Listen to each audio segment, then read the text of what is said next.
Okay, this specific video, it may go a little bit over the 5 minutes. I'm going to try to restrict it, but it may go a bit over because this is the research paper. Now, the research paper, this especially, I say especially, but I make my students hit the writing process in anything they write. But you need to make very sure you have hit every part of the writing process as you write a research paper.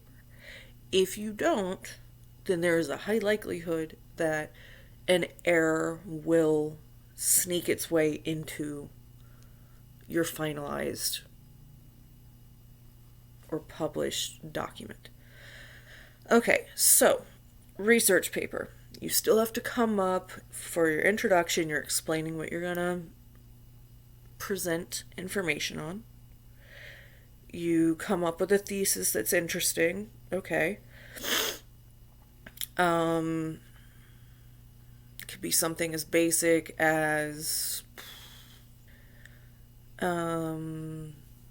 supposed organic farming in this state isn't actually organic. Okay, so you go, you find some scientific evidence, you present said scientific evidence. So, block 1, you find it. Block 2, you explain it. Block 3, you explain why this is a problem. Conclusion, you state, again, depending on your instructor, you have to either restate the thesis or you have to show that you did in fact prove whatever argument was in your introduction. But you state why the culmination of this information was actually important to look at. Okay? So in this is fairly straightforward. You can go find documents that say, okay, this chemical byproduct was used to assist in fertilizing the fields where this animal largely feeds, thus getting the chemical into their system. Then you explain it like, okay, getting the chemical into the system means this animal is not actually organic anymore. They have a foreign body or they have a foreign chemical present in their growth cycle or whatever. Then showing how this is a breach of contract, a breach of whatever reasoning as to why you're researching this topic. That's what you put in your final body paragraph. Then in your conclusion, again, you go through this information and you make sure you hammer home this information. You found accurate information. You can cite it. You can give sources. As a matter of fact, in a research paper, you have to. If you do not have resources that are cited, and I'll go over the different types of citation in another video, if you do not have resources that are cited, technically, this cannot be taken as a research paper. Technically, this has to be taken as an opinion piece until you provide your resources. Providing your resources means you can be cross-checked, okay? This means you have transparent research and the conclusion you have arrived at can be double-checked or peer-reviewed. This is why it's crucial. Now, that's kind of the key in the research paper. Did you cite your sources? Yes or no? Are you able to present them? Yes or no?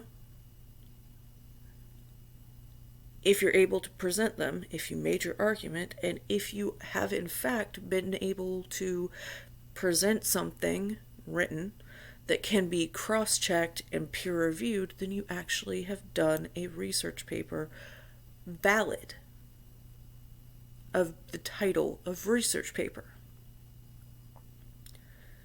Now, what do I mean when I say something that is cross-checked and citations and sources that you have to present?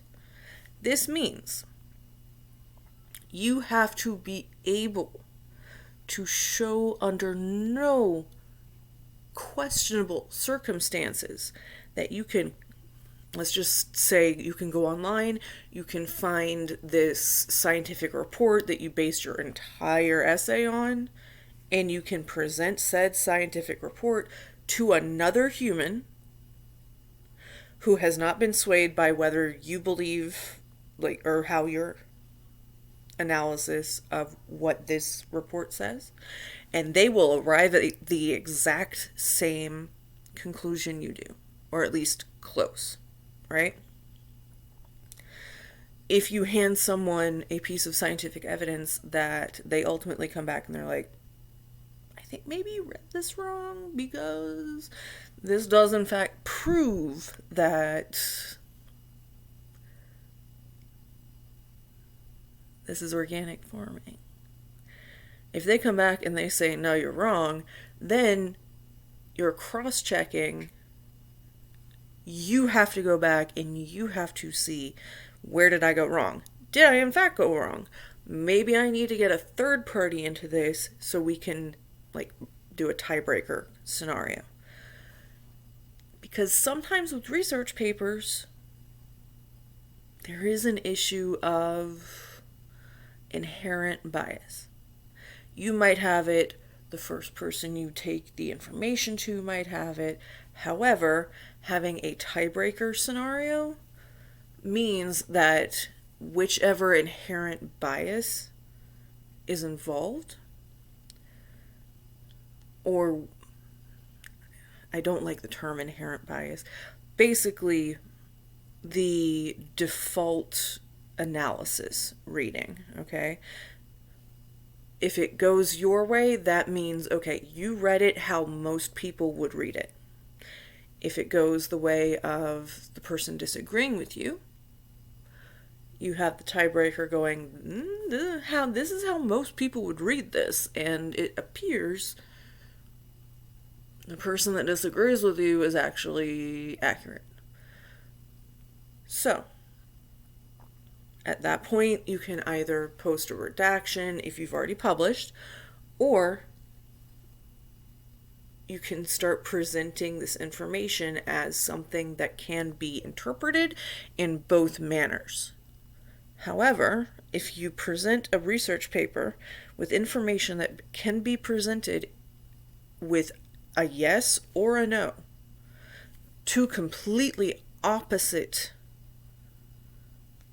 reactions, if you present a research paper with that, you need to have a very specific type of conclusion, which I often refer to as the gray area conclusion.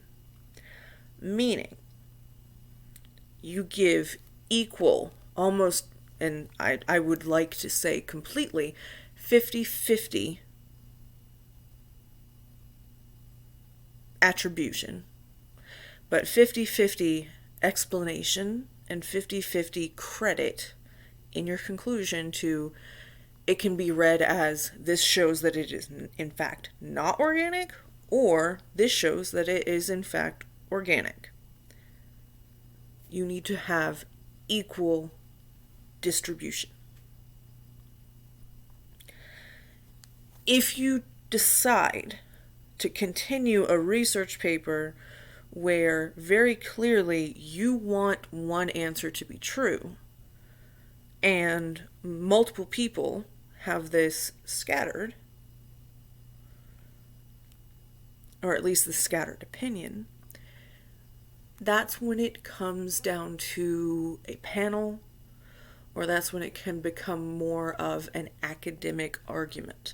When you present an academic argument of that magnitude, you are usually going to have to pair with someone who has the opposing view, and you will have to do a dual authorship. And that is actually the best I can suggest if you have research that can have either answer.